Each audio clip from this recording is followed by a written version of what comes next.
Good evening. A fire union chief suspended and an attempt to limit public comments at meetings. Is it really an effort by Johnson City's mayor to interfere with free speech, or is it just another political skirmish among political factions? Fox 40 Jacqueline Kane is here to shed some light. Jackie. Larry, I spoke with a Binghamton councilman and a former councilman about limiting public comment in the light of Johnson City's board indefinitely tabling a resolution last night that would have made changes to boardroom decorum. While the board unanimously tabled the resolution, Mayor Dennis Hannon and Trustee Monica Silas were originally supportive of the changes. We've had a number of complaints. Some folks have told us they've, felt intimidated by some of the occurrences at recent board meetings. We can't allow residents to get into disputes. Look at Binghamton, look at Endicott. They have one privilege, it's at the beginning, they have a time limit, the end. While one trustee was against it. Do you think this is a violation of First Amendment rights? I believe it's darn close, if not. I think the people need to be heard. The public comment before the vote was overwhelmingly opposed. The mayor and the board were elected by the people for the people.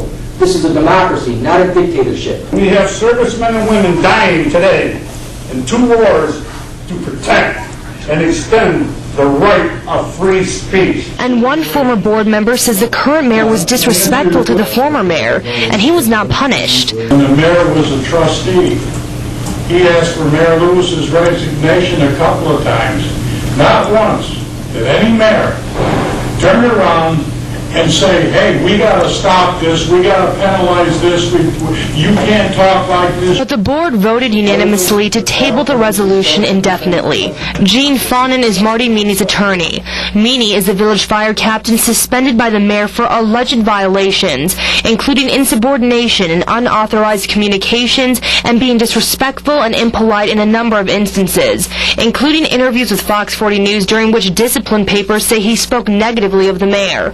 Fawnin says the charges are bogus and are being used by the mayor as a way to muzzle his opponents. It's clearly a pattern. I mean, Mayor Hannon doesn't like to hear people that disagree with him, and so he tries to quiet and stifle those who disagree with him. More than 10 years ago, Binghamton passed similar legislation that limited public comment to 5 minutes, and a councilman and a former councilman say this was necessary and did not violate free speech. I think it was appropriate. I mean, there's a lot of places they can't speak at all. You can't go to the county legislature and talk. You can't go to the assembly. No, I don't think so, because everybody has a chance. If you can't make your point in 5 minutes, you've got to plan a little bit better. But what about a 3-minute limit? I think 3 minutes is a little tight, but I'm not a village trustee. Again, that resolution was tabled indefinitely. Trustee King says usually when a resolution is tabled indefinitely, it is unlikely that it will be considered in the near future. Larry? Thanks, Jackie.